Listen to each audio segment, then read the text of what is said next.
Welcome again. If you are ready, we can start interview.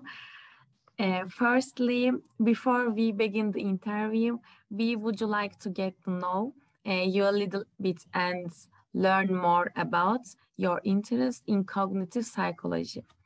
While you are talking about the beginning of your career, can you also tell us about your sources that provided light to your path as you progress on this path?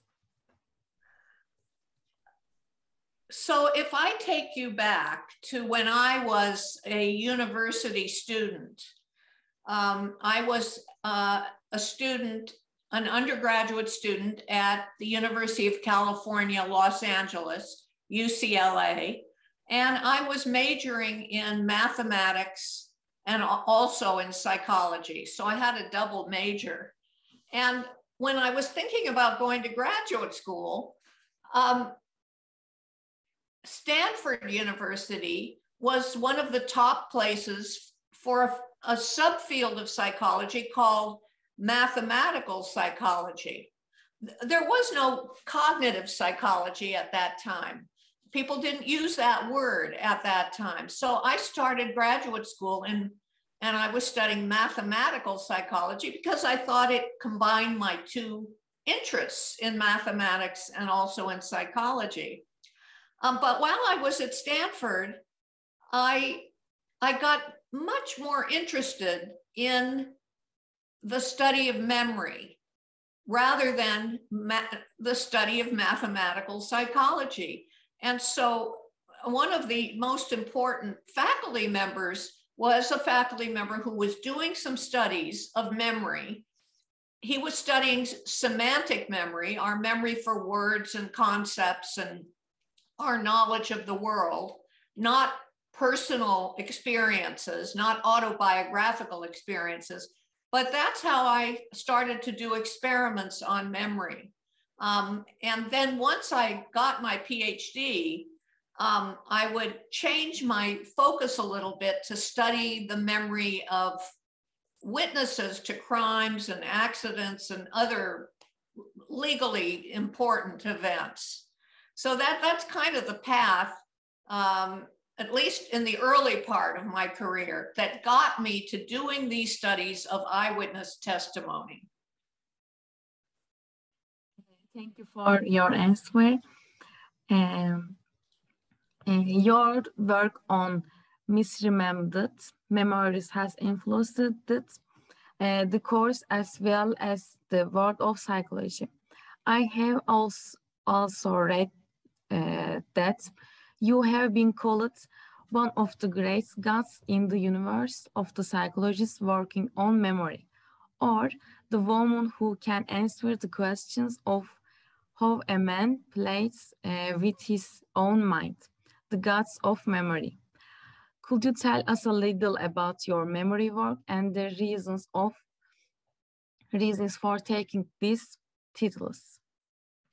Well, I mean, thank you for those nice comments. But in terms of my memory work, what I started to do was to examine what happens when witnesses see a crime or an accident or some very significant event, particularly one that's likely to lead to a court case, a criminal prosecution or a civil case. And one of the things that I started to look at is what happens after, let's say, the crime or the accident is completely over. Once the accident or crime is over, what happens to many witnesses is they get questioned about their experience. They have conversations about their experiences. They might see media coverage about the experience if it's a high publicity case. And one of the things I was looking at in my experiments is how this new information, particularly if it was misleading in some way, erroneous in some way, could contaminate or distort people's memories. And so I did many experiments showing how relatively easy it is to change people's memories for the details of an event that they actually had previously witnessed. They would remember that a car went through an intersection with a stop sign instead of a yield sign, or that the bad guy, the perpetrator of a crime, was wearing a brown jacket instead of a green jacket. We could change people's memories for these details pretty easily by supplying them with suggestive information. And that's what that early work was all about. In one of your TED Talks, you said, I don't work on things that people forget, but on the contrary, I work on things people remember. Could you tell us a little about your studies on memory uses? When I meet somebody, for the first time, like not a psychologist, somebody on an airplane or somebody at a cocktail party or something like that, and I tell them I study memory, they often think that what I might be studying is patients who have trouble remembering, who keep on forgetting things, who maybe have dementia or Alzheimer's, but that is not what I study. What I do study is when people do remember things, but when they remember things that are wrong. And the kinds of experiments that I have done with my students and other collaborators are experiments that show how and when and why people can remember things that didn't happen or remember things that were different from the way they actually were. That's what those studies are all about. Thank you.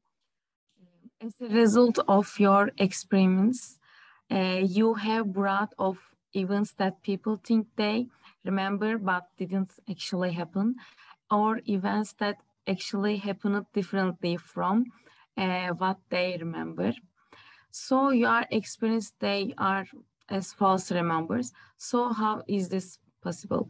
For example, you also mentioned the story of a person named Steve Titus, one of the cases you are working on. Can you tell us a little about this case? Okay, so there are lots of parts to that question. The first part is, yes, when people remember something that didn't happen or remember things differently from the way they actually were and the way they actually did happen, then we say that they have false memories. And false memories have played a role in court cases. They have been responsible for many cases of wrongful conviction, people getting convicted of crimes that they didn't do. And one of those cases that just was very meaningful to me was the case of a man named Steve Titus.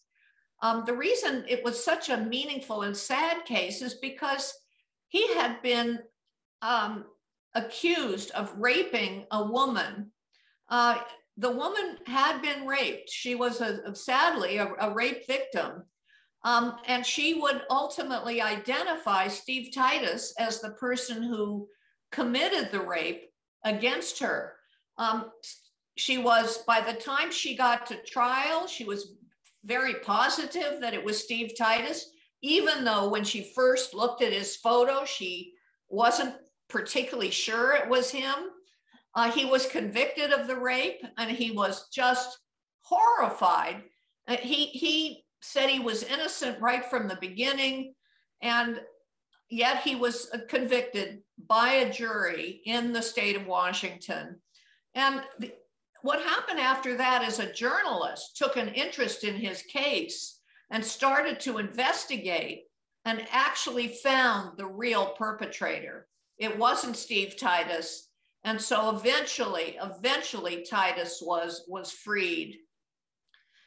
He had lost his job. He'd lost his fiancée. His life had fallen apart from this wrongful accusation. So he decided to file a civil case against the people who had created these problems for him. And just days before he was going to go to court in the civil case, he died of a heart attack, a stress-related heart attack. He was something like 35 years old. So that's why, this is such a sad case, and it shows you how difficult it can be for someone to be falsely accused and convicted of something they didn't do. And there are many, many Steve Tituses out there, sadly. Thank you for your answer. According to my research, in 2002, UV ranked 58, won the Loftus General Psychology Review's list of the 100 most influential psychological researchers of the 20th century, ranking at the top of the list. What do you aim for while doing your research? What are your inspiration or pains of interest? Well, I love the research because, first of all, the mind is fascinating, and it is quite fascinating to me to see the process by which you can distort somebody's memory. You can even plant entire memories for things that didn't exist. In other studies, what we've done is we've planted whole memories, not just change a detail here and there, but plant a whole memory for something that didn't exist. And so we're contributing to our understanding of human memory and to the world of psychology. But also this work has important practical implications, because there are people out there in the real world who are being prosecuted based on nothing other than someone else's claim of a memory. And so it's really crucial to look into these cases more carefully, to not simply accept an account, a report of a memory, just because it's detailed or because the person seems confident or emotional about it. False memories can have those same characteristics, and that's what we've shown, that false memories can be detailed and confident and emotional. And so you really need to investigate what is going on and not just assume that something is authentic just because somebody remembers it. Thank you. What do you think about the future of the cognitive psychology? Well, I think cognitive psychology, which is that's a very broad field. It's the study of perception and memory, thinking, problem solving, all the higher mental processes. And it's just, there's plenty of work to do. There's plenty of basic scientific work to do to understand those important processes, and then to see how they play out in people's everyday life, and maybe lead people to remember better, perceive better, think better, decide better in their personal life. Thank you for your answer. If you had a chance to send a message to all psychology students around the world, what would it be? Oh, well, first of all, I think psychology it's such an important field. And the training that you get when you're being educated in the field of psychology, both as an undergraduate and a graduate student, the training you get in the scientific method, how to ask questions, how to design experiments to try to answer those questions, how to analyze data, how to write up articles to be able to communicate your findings to other people, how to think about the evidence for any particular claim or proposition. This is an important skill and important talent. Even if you're not going to be doing the experiments yourself, these skills and this information and this knowledge can be helpful in other aspects of life when you're evaluating claims that other people are going to try to fob off on you, convince you of. I think getting people in the frame of mind where they say, well, what exactly is the evidence for that claim? What exactly? Don't just tell me there's evidence. I want to know exactly what it is. Was there a study? Was it an experimental study? Did it have a control group? What kind of statistical analyses were done? Is it legit? And so I think that psychology is a terrific field because it teaches you how to be a wise consumer of information as you go through life. Thank you. Would you want to add anything to your speech? I don't think I have anything to add beyond that, but it'll be interesting to see, you know, how you edit this and what stays and what goes and what you do with this information. Thank you very much for accepting my interview after. Thank you very much. Take good care of yourself. Okay. Thank you for your answers.